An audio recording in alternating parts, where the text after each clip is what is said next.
Hello बच्चों, तो हमारा जो नेक्स्ट ग्लैंड है वो हम पढ़ने वाले हैं पैनक्रियास। क्या पढ़ने वाले हैं भाई? पैनक्रियास। तो हमारी नेक्स्ट ग्लैंड है पैनक्रियास। ढंग से देखने एक बार। अगर मैं बात करूं सबसे पहले पैनक्रियास की लोकेशन कहाँ होती है, तो इस तरीके से बेटा आपका स्टमक होता है।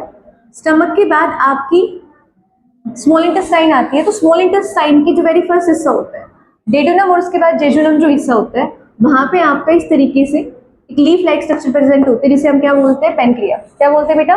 पैनक्रिया। अब पैनक्रिया के बारे में मैंने इंट्रोडक्शन में एक लाइन बताई थी, बताओ पैनक्रिया के बारे में मैंने क्या बताया था? Very good. पैनक्रिया है बेटा एक हिट्रोक्राइन ग्लैंड। कैसी ग्लैंड है? हिट्रोक्राइन। हिट्रोक्राइन का मतलब क्या होता है बेटा? ये आपका एक्सोक्राइन फंक्शन भी करता है और एंडोक्राइन फंक्शन भी करता है। क्या करता है बेटा? एक्सोक्राइन फंक्शन भी करता है, मतलब हार्मोन्स भी रिलीज करता है ब्लड में, और एक्सोक्राइन मतलब ऐसा फंक्शन भी करता है जिसमें एंजाइम रिलीज करेगा, और वो एंजाइम अपनी ही साइट पे, मतलब आपकी जो इंटेस्टाइन होती है इसी में ही रिलीज हो जाएंगे। तो आपका जो पैनक्रिया है ये एक हिट्रोक्राइन ग्लैंड है, जो कि कौन से फंक्शन करता है? एंडोक्राइन भी करता है और एक्सोक्राइन भी करता है। तो लोकेशन की बात हो गई है, इंट्रोडक्शन हो गया है इसका कि एक हिट्रोक्राइन ग्लैंड है। हम बात करते हैं इसकी स्ट्रक्चर की। किसकी बात करते हैं बेटा? इसकी स्ट्रक्चर की। तो देखो कुछ इस तरीके से आपका पैनक्रिया दिखता है, जैसे फ्लावर जैसे। ठीक है। अगर हम बात करें आपके पैनक्रिया का ये वाला जो पोर्शन है, ये आउटर पोर्शन इस तरीके से बेटा, ये वाला होता है आपकी उस सेल का एरिया जो कि आपके पैनक्रिया की एक्सोक्राइन एक्टिविटी करती है। कौन सी एक्टिविटी करती है? एक्सोक्राइन। इसे हम पैनक्रियाटिक एक्नी भी बोलते हैं। क्या बोलते हैं? Pancreatic acne. मतलब यहाँ पे वो ग्रुप ऑफ सेल्स पाई जाती हैं जो कि पैनक्रिया का कौन सा फंक्शन परफॉर्म करती होंगी? एक्सोक्राइन। कौन सा करती होंगी? एक्सोक्राइन। उसके अंदर आपके पास तीन तरह की सेल देखने को मिलती है। सबसे पहले इस तरीके की बड़ी बड़ी सेल्स, उन्हें हम कहेंगे अल्फा सेल्स। क्या बोलेंगे? Alpha cell. इसके बीच में पाई जाती है इस तरीके से बीटा सेल। कौन सी सेल पाई जाती है? Beta cell. और उसके अंदर छोटी छोटी बीच बीच में कहीं कहीं पाई जाती है हमारे पास डेल्टा सेल। कौन सी सेल पाई जाती है? Delta cell. तो देखो मैंने क्या बोला, आपका जो पैनक्रिया होता है वो हिट्रोक्राइन एक्टिविटी करता है, हिट्रोक्राइन ग्लैंड है। एक्सोक्राइन फंक्शन भी करेगा और एंडोक्राइन फंक्शन भी करेगा। पैनक्रिया का कौन सा हिस्सा एक्सोक्राइन फंक्शन करता है बेटा? बाहर का हिस्सा। कौन सा? बाहर का हिस्सा। फिर अंदर वाला हिस्सा क्या करता मिलेगा? अंदर वाले हिस्से में तीन सेल्स होती है, अल्फा सेल्स आउटर साइड, बीच में बीटा सेल्स, और उसके भी बीच में क्या मिलेगी आपको? Delta cell.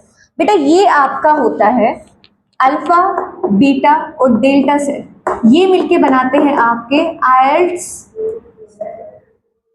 IELTS of Langerhans. क्या बनाते हैं? Islets of Langerhans. LENG।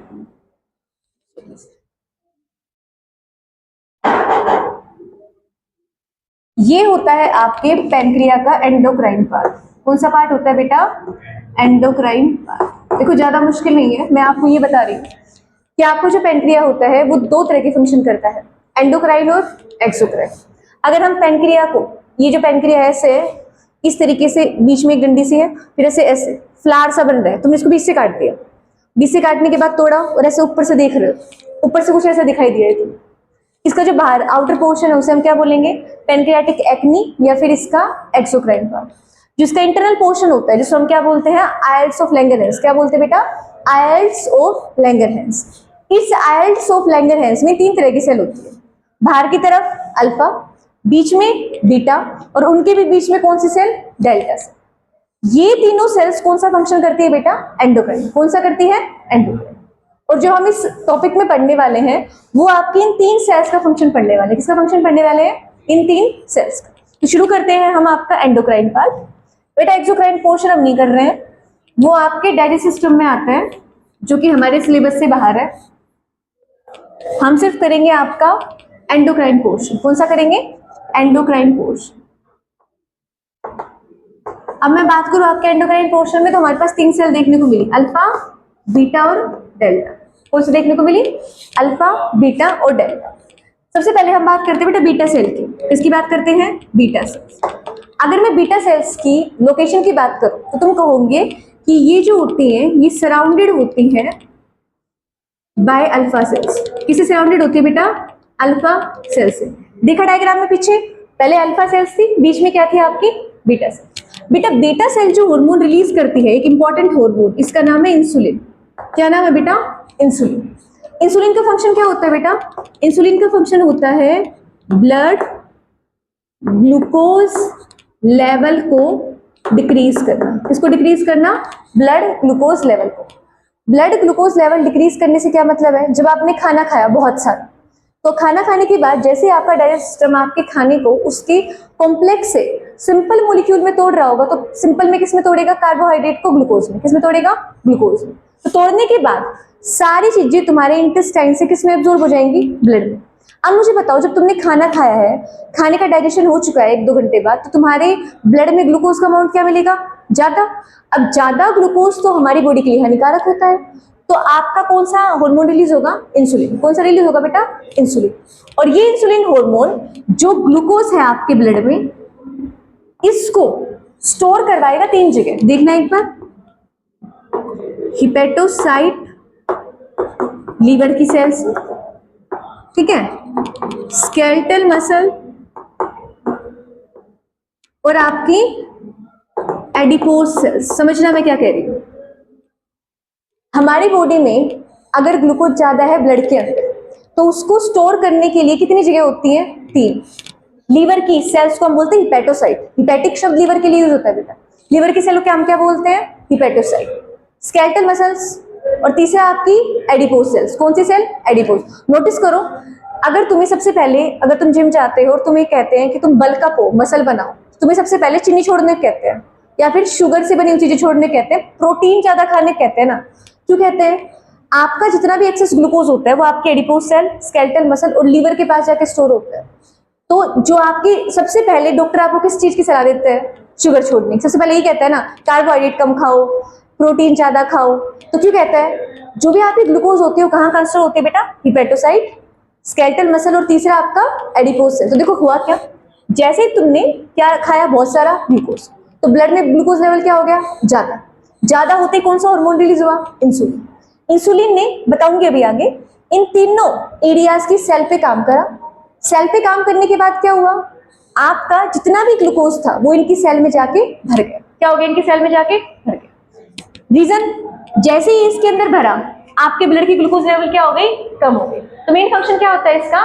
Blood glucose level कम करना और स्टोर का करवा देना उस सारी ग्लूकोज को हिपेटोसाइट, स्केलेटल मसल और आपकी एडिपोज सेल्स। ये बात समझ आ रही है? तो ये जो हार्मोन है ये करता है आपका ग्लाइकोजेनेसिस। क्या करता है बेटा? ग्लाइकोजेनेसिस। मतलब ग्लूकोज को इन तीनों में स्टोर करवा के, किस फॉर्म में स्टोर करवाता है? ग्लाइकोजन। किस फॉर्म में स्टोर करवाता है बेटा? ग्लाइकोजन। वो प्रोसेस जिससे ग्लूकोज ग्लाइकोजन में स्टोर हो जाए इन तीनों जगह पे, उस रिएक्शन को हम क्या कहते हैं? ग्लाइकोजेनेसिस। उस पूरे मैकेनिज्म को हम क्या कहते हैं बेटा? ग्लाइकोजेनेसिस। ये बात समझ आई जो मैंने कहा? तो अगर मैं तुमसे पूछ लूं, तुम्हारी बॉडी में शुगर किस फॉर्म में स्टोर होती है? ग्लाइकोजन। कहां स्टोर होती है? यहाँ पे। और मैकेनिज्म क्या है वो? ग्लाइकोजेनेसिस। करवा कौन रहा है? इंसुलिन। इतना क्लियर हुआ? ये बताओ मुझे पहले, इतना क्लियर है? अब हम देखते हैं स्टोरेज कैसे होती है। ये मैं स्टोरेज क्यों बता रही हूं? ताकि तुम्हें डायबिटीज समझ आए। तो होता ये है बेटा, ये मैंने मान लो हिपेटोसाइट की सेल बना ली, ये हिपेटोसाइट, ये है हिपेटोसाइट, ये है आपका स्केलेटल मसल की सेल, और ये है आपकी एडिपोज टिश्यू की सेल। किसकी सेल है बेटा? एडिपोज टिश्यू की सेल। तो होगा क्या? पहले ये देखो, होता ये है बेटा कि अगर मैं बात करूं आपकी हिपेटोसाइट, तो आपकी हिपेटोसाइट के ऊपर रिसेप्टर होते हैं। क्या होते हैं बेटा? रिसेप्टर। समझना मैं क्या कह रही हूं? और ये रिसेप्टर होते हैं इंसुलिन के लिए। किसके लिए होते हैं बेटा? इंसुलिन के लिए। और इन रिसेप्टर्स का नाम होता है, ये मैं क्यों पढ़ा रही हूं? आपके बायोमोलिक्यूल के चैप्टर में GLUT4 एक रिसेप्टर, एक प्रोटीन मॉलिक्यूल का जिक्र है, इसलिए पढ़ा रही हूं। तो देखो, इस रिसेप्टर का नाम होता है GLUT2। क्या होता है? GLUT2। नहीं, ये तो इंसुलिन का रिसेप्टर है। और यहाँ पे एक रिसेप्टर होता है GLUT2। बताती हूँ मैं, अभी टेंशन मत लो। देखो होता क्या है, मेरी बात समझो। जब आपके ब्लड में बहुत सारी ग्लूकोज घूम रही होती है तो वो ब्लड आपके लीवर के पास भी जाएगा। तो जब हमारे ब्लड में बहुत सारी ग्लूकोज घूम रही होती है तब आपका लीवर बिना इंसुलिन के भी स्मॉल अमाउंट ऑफ ग्लूकोज का अपटेक कर सकता है। मतलब ऐसा नहीं है कि लीवर की सेल बिल्कुल बंद होकर बैठे होंगे, हम तो ग्लूकोज लेंगे नहीं, पर कितने अमाउंट का कर सकते हैं, बहुत ही स्मॉल अमाउंट का। इंसुलिन के आने से क्या होगा, सबसे पहले जो इंसुलिन हार्मोन है वो आपके हिपैटोसाइट सेल के पास आएगा। कहाँ आएगा, हिपैटोसाइट। हिपैटोसाइट के पास प्रेजेंट होता है इंसुलिन के लिए रिसेप्टर। किसके लिए प्रेजेंट होता है, इंसुलिन के लिए। मतलब हिपैटोसाइट पे सबसे पहले आके कौन चिपकेगा, इंसुलिन। कौन चिपकेगा बेटा, इंसुलिन। इंसुलिन के आने की वजह से आपका जो ग्लूकोज, ग्लूट का मतलब होता है ग्लूकोज के लिए रिसेप्टर। किसके लिए रिसेप्टर बेटा, ग्लूकोज। या फिर ऐसे याद रखो, ग्लूकोज का गेट। किसका, ग्लूकोज का गेट। ये ग्लूकोज का गेट जिसका नाम क्या है, GLUT2। क्या है ना बेटा, GLUT2। ये तब ज्यादा एक्टिवेट होगा जब इंसुलिन अपने रिसेप्टर पे आके चिपके। हमने स्विच ऑन करा तभी तो पंखा चलता है ना, तो पहले स्विच ऑन करना पड़ेगा फिर पंखा चलेगा। तो स्विच क्या है, इंसुलिन। पहले हिपैटोसाइट पे आया, इंसुलिन का अपना खुद का क्या है, एक रिसेप्टर है। इंसुलिन उस पे आके चिपका, चिपकने के बाद एक्टिवेट कौन हुआ, GLUT2। GLUT2 किसके लिए बेटा, ग्लूकोज को अंदर लाने के लिए। तो ब्लड से जितनी भी ग्लूकोज है वो कहाँ जाएगी बेटा, हिपैटोसाइट में आके स्टोर हो जाएगी। हो गई ये बात, पहला समझ आया।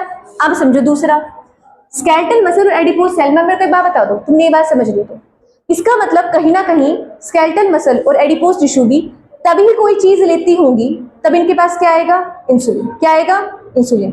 इसका मतलब इनके पास इंसुलिन के रिसेप्टर अलग है और ग्लूकोज का गेट अलग है। ये बात समझ आई। तो एक बात याद रखना, GLUT2 तो होता है सरफेस पे। कहाँ होते हैं, सरफेस पे। अब बात करते हैं GLUT4 की। बेटा आपकी स्केलेटल में और एडिपोज में होता है GLUT4। क्या होता है बेटा, GLUT4। और बेटा ये GLUT4 होता है आपके साइटोप्लाज्म में। कहाँ होता है, साइटोप्लाज्म। मतलब मैंने एक लाइन बोली थी, अगर आपका इंसुलिन नहीं आया है तब भी आपकी लीवर की सेल कुछ अमाउंट ऑफ ग्लूकोज को अंदर ला सकती है। क्यों ला सकती है, क्योंकि ग्लूकोज का गेट कहाँ प्रेजेंट है, मेम्ब्रेन के ऊपर। कहाँ प्रेजेंट है, मेम्ब्रेन के ऊपर। पर स्केलेटल और एडिपोज मसल में जो गेट है ग्लूकोज का उसका नाम क्या है, GLUT4। क्या नाम है बेटा, GLUT4। ये जो GLUT4 होता है ये आपके मेम्ब्रेन के ऊपर नहीं प्रेजेंट होता, ये प्रेजेंट होता है साइटोप्लाज्म में। कहाँ प्रेजेंट होता है, साइटोप्लाज्म। तो होगा क्या, ये इंसुलिन के रिसेप्टर्स है। इंसुलिन आएगा इस तरीके से, सबसे पहले आया इंसुलिन। कौन आया, इंसुलिन। जैसे इंसुलिन आया, आपके जो एक GLUT4 है ये प्रेजेंट है वेसाइकल की फॉर्म में। किस फॉर्म में प्रेजेंट है बेटा, वेसाइकल की फॉर्म में। आते ही आपके इंसुलिन के आते ही ये वेसाइकल जाके डिफ्यूज हो जाएंगे मेम्ब्रेन पे। कहाँ डिफ्यूज जाएंगे बेटा, मेम्ब्रेन पे। तो अब GLUT4 कहाँ चुका है बेटा, मेम्ब्रेन पे। कहाँ चुका है, मेम्ब्रेन पे। अब जो ग्लूकोज है वो इस GLUT4 के रास्ते से कहाँ जाएगी, आपकी सेल के अंदर। समझो मैं क्या कह रही हूँ, ज्यादा मुश्किल नहीं, एक बार सारा लिखना बंद करो बेटा, एक बार समझ लो मैं क्यों समझा रही हूँ आपको। अभी मैं डायबिटीज एक डिस्कशन करेंगे डिसऑर्डर का। डायबिटीज में क्या होता है, इंसुलिन की कमी से इंसान के ग्लूकोज का लेवल हमेशा ही रहता है ब्लड के अंदर। तो सोचो, सेल प्रेजेंट है, ग्लूकोज जा सकता है पर इंसुलिन नहीं है, तो इसका मतलब कहीं ना कहीं ग्लूकोज को पहुंचाने में रोल किसका होता है, इंसुलिन का। मैं इसलिए समझा रही हूँ। समझो, देखो दो लाइन है। पहली सेल कौन सी है, हिपैटोसाइट। हिपैटोसाइट पे एक रिसेप्टर किसका मिलेगा, इंसुलिन का। गेट किसके लिए मिलेगा, ग्लूकोज के। ग्लूकोज के गेट का नाम क्या है, GLUT2। क्या नाम है बेटा, GLUT2। कहाँ प्रेजेंट है, मेम्ब्रेन पर। कहाँ प्रेजेंट है, मेम्ब्रेन पर। सबसे पहले क्या होगा, इंसुलिन आएगा। इंसुलिन जैसे ही आपकी रिसेप्टर पे आके चिपकेगा, कौन एक्टिवेट हो जाएगा, GLUT2। GLUT2 कहाँ जाएगा, सेल के अंदर। आ गया, स्टोरेज हो गई, डन, बात खत्म। स्केलेटल मसल एडिपोज में भी गेट होते हैं जिसका नाम क्या है, गेट का, GLUT4। क्या नाम है, GLUT4। पर GLUT4 की विशेषता क्या है, ये वेसाइकल की फॉर्म में होता है और कहाँ प्रेजेंट होता है, साइटोप्लाज्म। इसका मतलब ये तो आराम से थोड़ा बहुत ले सकती है, ये नहीं ही ले सकती जब तक कौन नहीं आएगा, इंसुलिन। कौन आया, इंसुलिन। इंसुलिन के आते ही ये जो वेसाइकल है कहाँ जाके फ्यूज हो गए, मेम्ब्रेन पे। अब बताओ गेट कहाँ चुके हैं, मेम्ब्रेन पे। गेट का नाम क्या है, GLUT4। अब जैसे ही GLUT4 के गेट मेम्ब्रेन पे आए, ग्लूकोज कहाँ गए बेटा, अंदर। ग्लूकोज को स्टोर करना था ना, स्टोर कर दिया। किस फॉर्म में स्टोर होगी, ग्लाइकोजन। किस में होगी, ग्लाइकोजन। उस मेथड को क्या कहते हैं, ग्लाइकोजेनेसिस। क्या कहते हैं बेटा? ग्लाइकोजेनेसिस। एक बात समझ आ गई? अब एनसीईआरटी में एक लाइन और लिखी हुई है, एनसीईआरटी में लिखी हुई है, जब आपका इंसुलिन अपटेक होता है, आपका इंसुलिन अपटेक होता है तो आपकी एडिपोज टिश्यू जो होती है फैटी एसिड और एब्जॉर्ब करते हैं। समझो क्या कह रहे हैं? जैसे ही आपका ग्लूकोज अंदर आना शुरू हुआ, आपकी जो ये एडिपोज सेल्स है, इन पे एक और गेट खुल जाता है, एक और गेट खुलता है, नाम याद करने की जरूरत नहीं है, उसका फंक्शन याद करो। वो गेट बेटा फैटी एसिड को और घुसा लेता है अंदर।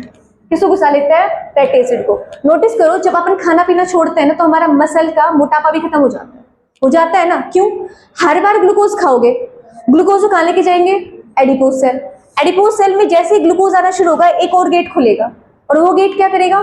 जो फैट होता है ना, फैट, उसको कहाँ स्टोर करने ले जाएगा? आपकी एडिपोज। एडिपोज कहाँ होते हैं बेटा? आपकी स्किन के नीचे जो मोटाई वाली लेयर होती है ना, उससे हम क्या कहते हैं? Adipose tissue. क्या कहते हैं? Adipose tissue. जो जितना मोटा एडिपोज टिश्यू उतना ही फैट स्टोर करके बैठी है, जितना पतला एडिपोज टिश्यू उतना ही फैट स्टोर करके नहीं बैठी है। तो समझो, जब अपन शुगर खाते हैं, आपसे जिम वाला सबसे पहले यही बोलेगा कि भाई शुगर कट करो, क्योंकि देखो शुगर खाने से शुगर तो स्टोर हो रही है, साथ में एडिपोज टिश्यू में, एडिपोज सेल्स में आपका फैट भी तो आ रहा है। तो तुम एक काम करो, व्रत करो, 10 दिन तक व्रत करो। नोटिस करना, तुम्हारी जो मसल मास है ना, वो भी कम होने लग जाता है। क्यों कम होने लग जाता है? क्योंकि कहीं ना कहीं ग्लूकोज की एंट्री के साथ साथ किसकी एंट्री हो रही थी? फैटी एसिड की। ग्लूकोज की हो नहीं रही, ग्लूकोज के गेट खुलते ही नहीं है, तो फैटी एसिड के खुलेंगे नहीं, तो फैट स्टोर होगा, कम होगा, बहुत कम से कम। अच्छा एक बात बताओ, ईमानदारी से बात समझ आई जो मैं कह रही हूँ? मैं एक बार रिपीट कर रही हूँ, बराबर रिपीट कर रही हूँ, ये डायग्राम बना रहने दो। होता ये है कि हमारे पास जो हमारी बीटा सेल्स है, उसका एक मेन हार्मोन होता है, हार्मोन का नाम क्या है? इंसुलिन। कोई तुमसे पूछ ले इस हार्मोन का मेन फंक्शन क्या है, तो तुम क्या कहोगे? ग्लूकोज के लेवल को ब्लड से कम कर देगा। स्टोर क्या करवाना फिर उसको? Hepatocyte, liver cells, skeletal muscle, adipose cell, इसमें क्या करवा देना? स्टोर। किस फॉर्म में स्टोर करवा देना? ग्लाइकोजन। किस फॉर्म में? ग्लाइकोजन। पूरी प्रोसेस को क्या बोलते हैं? ग्लाइकोजेनेसिस। क्या बोलते हैं? ग्लाइकोजेनेसिस। स्टोर करवा दिया, कोई दिक्कत नहीं है, डन। अब ये समझते हैं स्टोर होता कैसे है। सबसे पहले आपके हिपैटोसाइट्स पर किसके रिसेप्टर होते हैं? इंसुलिन के। गेट किसके लिए होता है? ग्लूकोज के। ग्लूकोज से गेट का नाम क्या है? GLUT2। क्या है? GLUT2। सबसे पहले कौन आएगा? इंसुलिन। इंसुलिन आते ही कौन एक्टिवेट होगा? GLUT2। ग्लूकोज खानी शुरू हो जाएगी एक्टिवली, मतलब ज्यादा अमाउंट में खानी शुरू हो जाएगी लीवर में। आगे लीवर में बात खत्म। स्केलेटल मसल और एडिपोज टिश्यू, रिसेप्टर किसके लिए है? इंसुलिन। गेट किसके लिए है? ग्लूकोज। पर ये गेट कहाँ प्रेजेंट है? साइटोप्लाज्म में। किस फॉर्म में? वेसाइकल की फॉर्म में। कौन आया? इंसुलिन। इंसुलिन चिपका, वेसाइकल कहाँ फ्यूज होंगे? मेम्ब्रेन पर। गेट कहाँ आ गए? मेम्ब्रेन। आगे गेट मेम्ब्रेन पर, कौन अंदर आ जाएगा जल्दी जल्दी? ग्लूकोज। आ गया ग्लूकोज। एडिपोज सेल्स में एक काम एक्स्ट्रा होता है। क्या एक्स्ट्रा होता है? फैटी एसिड के लिए भी क्या खुल जाते हैं? गेट खुल जाते हैं। तो जैसे ग्लूकोज अंदर आएगा, फैटी एसिड भी कहाँ एब्जॉर्ब होने लगेगा? आपकी एडिपोज सेल्स। बताओ ये बात समझ आई जो मैंने बोला? कितना क्लियर है? ठीक है बेटा। अगला तो और भी इजी है, उसमें हम इतने डायग्राम नहीं बनाएंगे बेटा। GLUT4 ना, मैं आपको बायोमोलिक्यूल्स पढ़ाऊंगी, वहां पे GLUT4 की एक लाइन दे रखी है, ठीक है? वो समझाने के लिए और दूसरा इंसुलिन को समझाने के लिए, मतलब डायबिटीज को समझाने के लिए समझाना जरूरी है। आप समझो अगली सेल, ज्यादा मुश्किल नहीं है, बस 2 सेल्स और बच गई, अल्फा और डेल्टा, उसके बाद नहीं पढ़ेंगे, ठीक है? Alpha cell. अल्फा सेल का मतलब समझो। अल्फा सेल की लोकेशन क्या थी बेटा? अगर हम आइल्स ऑफ लैंगरहैंस की बात करें तो सबसे ऊपर, सबसे आउटर साइड में कौन पाई जा रही थी? आपकी अल्फा सेल। अल्फा सेल का हार्मोन पढ़ो, ग्लूकागोन। क्या नाम है बेटा इसका? ग्लूकागोन। ग्लूकागोन क्या करता है बेटा? ये आपके ब्लड में शुगर को इंक्रीज करता है। क्या करता है? शुगर को इंक्रीज करता है। मेरी बात समझो होता क्या है? कंडीशन अप्लाइड कर दो। तुमने पूरा महीना व्रत कर रखा है। क्या कर रखा है? पूरा महीना व्रत। अगर पूरे महीने व्रत है, तुम कोई भी कार्बोहाइड्रेट का सोर्स नहीं खा रहे बेटा, हमेशा याद रखना, तुम मैम पढ़ाएंगे आपको, बिना मैम, तो आप साइकिल पढ़ोगे, ग्लूकोज से एटीपी बनने की साइकिल, ग्लूकोज से एनर्जी बनने की साइकिल। इसका मतलब तुम्हारी पूरी बॉडी में ग्लूकोज जो होता है वो एनर्जी बनाने के लिए यूज होता है, और ब्रेन का तो एनर्जी बनाने का सोर्स ही सिर्फ और सिर्फ ग्लूकोज है। तो मान लो तुम ग्लूकोज नहीं खा रहे, तो ब्लड में ग्लूकोज का लेवल क्या होने लग गया है? कम। जैसे ही ब्लड में ग्लूकोज का लेवल कम होगा, कौन सा हार्मोन आएगा? ग्लूकागोन। कौन सा आएगा? ग्लूकागोन। ये जाएगा आपकी सारी स्टोरेज सेल के पास। स्टोरेज सेल कौन कौन सी थी? Hepatocyte, skeletal, adipose. तीनों के पास जाके एक्ट करेगा। एक्ट करके वहां के ग्लाइकोजन को, किसको? ग्लाइकोजन को तोड़ेगा वापस ग्लूकोज में। किसमें तोड़ेगा? ग्लूकोज में। और उस ग्लूकोज को कहाँ ले आएगा? आपके ब्लड में। कहाँ ले आएगा बेटा? आपके ब्लड में। जब हम ग्लाइकोजन को ग्लूकोज में तोड़ते हैं तब इस प्रोसेस को हम कहते हैं ग्लाइकोजीनोलाइसिस। क्या बोलते हैं बेटा? ग्लाइकोजीनोलाइसिस। मतलब ग्लाइकोजन का लाइसिस, ग्लाइकोजन को क्या करना? तोड़ देना। और किस में तोड़ देना? ग्लूकोज में तोड़ देना। मेरी बात समझो मैंने क्या कहा? मैंने कहा अल्फा सेल्स कौन सा हार्मोन रिलीज करती है? ग्लूकागोन। ये हार्मोन कब आएगा? तब ब्लड में शुगर लेवल क्या होगा? डाउन। जैसे डाउन हुआ शुगर लेवल, ग्लूकागोन आया, कहाँ गया? सारी स्टोरेज सेल के पास गया। उनके पास जाके क्या बोला? ग्लाइकोजन जो तुमने स्टोर करी है ना उसको तोड़ दो। किस में तोड़ दो? वापस ग्लूकोज में तोड़ दो। प्रोसेस को क्या बोला? ग्लाइकोजीनोलाइसिस। मान लो तुमने सिर्फ 4 दिन तक खाना नहीं खाया है, 4 दिन तक या फिर ऐसे मान के चलो 10 दिन तक मैंने सारी स्टोरेज सेल से ग्लाइकोजन तोड़ा, किसमें कन्वर्ट कर दिया? ग्लूकोज में। तुम अब भी नहीं खा रहे खाना, अभी तुमने खाना खाना बंद कर रखा है। अगला जो स्टेप होगा इस हार्मोन का वो क्या होगा? तुम्हारी बॉडी में जो फैट है या फिर लिपिड है या फिर जो भी प्रोटीन है इसको तोड़ा जाएगा बेटा ग्लूकोज में, या फिर इससे क्या बनाया जाएगा? ग्लूकोज। क्या बनाया जाएगा? ग्लूकोज। मतलब जो एनर्जी प्रोडक्शन की साइकिल है, ऐसे याद रखो, जिसमें ग्लूकोज काम आता है उसमें अगला सोर्स क्या डाल देंगे हम? Protein, fat, lipid. मतलब ऐसे याद करो, 10 दिन तक तुमने खाना नहीं खाया तो आपकी जो स्टोरेज में ग्लाइकोजन है ना उससे ग्लूकोज निकाला जा रहा है, ग्लूकोज से एनर्जी बनाई जा रही है। 10 दिन के बाद भी तुम नहीं खा रहे, ऐसे 1 पे चलो, तो तुम्हारी बॉडी में आप जो फैट, लिपिड और प्रोटीन है ना उसको तोड़ेंगे और तोड़ के क्या बनाएंगे? उसकी एनर्जी। क्या बनाएंगे? उसकी एनर्जी। तो हुआ क्या? ये जो प्रोसेस होती है जिसमें हम आपके ग्लूकोज बनाने के लिए ग्लाइकोजन या ग्लूकोज के सोर्स के अलावा कुछ और यूज करें, इस प्रोसेस को हम बोलते हैं ग्लूकोनियोजेनेसिस। क्या बोलते हैं बेटा? ग्लूकोनियोजेनेसिस। फिर से समझना, अगर मैं ग्लूकोज के स्टोरेज वाले एरिया से ग्लूकोज निकालू, प्रोसेस का नाम क्या हुआ? ग्लाइकोजीनोलाइसिस। अब ग्लूकोज के जो मेन सोर्स है उसके अलावा कहीं से काम करने लगू, उसको हम क्या कहते हैं? ग्लूकोनियोजेनेसिस। अगर मैं तुम्हें बायो पढ़ा रही हूं तो मैं हूं, तुम क्या प्रोसेस चल रही है हमारी? ग्लाइकोजीनोलाइसिस। अगर मान लो मैं नहीं आ रही, मैं और बिना में 1 महीने नहीं आ रहे और तुम्हें केमिस्ट्री वाले सर बायो पढ़ाने लग गए, सोर्स कोई और है, पढ़ा क्या रही है? बायो। प्रोसेस का नाम क्या होगा? ग्लूकोनियोजेनेसिस। पढ़ तो बायो ही रहे हो ना, तो यहाँ पे भी आएगी तो ग्लूकोज ही एनर्जी बनाने के लिए, पर सोर्स क्या होंगे? कुछ अलग, जो रियल में सोर्स नहीं है ना वो होंगे ग्लूकोनियो। मतलब कुछ नई जगह से क्या करना आपका? ग्लूकोज बनाना। क्या कहलाता है बेटा? ग्लूकोनियोजेनेसिस। तो यहां से 2 टर्म और आती है, एक टर्म आती है हाइपोग्लाइसेमिक, एक आती है हाइपोग्लाइसेमिक, एक आती है टर्म हाइपरग्लाइसेमिक। हाइपोग्लाइसेमिक का मतलब कोई ऐसा हार्मोन जो कि ग्लूकोज के लेवल को कम करा दे, तो हाइपोग्लाइसेमिक कौन सा होगा? इंसुलिन। और ये ग्लूकागोन क्या कर रहा है? सब कुछ तोड़ के ग्लूकोज बढ़ा दे रहा है, तो ये क्या होगा आपका? हाइपरग्लाइसेमिक। क्या होगा बेटा? हाइपरग्लाइसेमिक। अब मुझे एक बात बता दो, जैसे हमारा पीटीएच और कैसेटोनिन एक दूसरे के अपोजिट काम कर रहे थे, ये भी तो कर रहे हैं। इंसुलिन कम कर रहा है, ग्लूकागोन बढ़ा रहा है। तो सेकंड पेयर ऑफ हार्मोन जो एंटागोनिस्टिक इन नेचर होता है, कौन होता है? Insulin and glucagon. क्या होते हैं? Insulin and glucagon. लास्ट याद कर लो, डेल्टा सेल बेटा आपकी अल्फा और बीटा सेल पे रेगुलेशन करती है। क्या करती हैं? अल्फा और बीटा सेल पे रेगुलेशन। बताओ, इतना समझ आया? इतना ही पढ़ा रही हूँ, डायबिटीज कल पढ़ाऊंगी। अभी समझो मैंने क्या पढ़ा है। मैंने आपको सिर्फ ये बताया जो हमारा पेनक्रिया होता है वो एक हिट्रोक्राइन ग्लैंड है, एक्सोक्राइन काम भी करता है और एंडोक्राइन काम भी करता है। एक्सोक्राइन पार्ट कौन सा होता है? आउटर। एंडोक्राइन कौन सा होता है? इनर। एंडोक्राइन में कितनी cell? 3, alpha, beta, delta. Beta कौन सा हार्मोन रिलीज करती है? इंसुलिन। ग्लूकोज का लेवल डाउन करते हैं। अल्फा कौन से रिलीज करती है? ग्लूकागोन। ग्लूकोज का लेवल ब्लड में अप करता है। डेल्टा सेल क्या करती है? दोनों के ऊपर रेगुलेशन रखती है। ठीक है बेटा, आज की क्लास के लिए इतना ही बहुत है, कल पढ़ेंगे हम इसका डिसऑर्डर। ठीक है।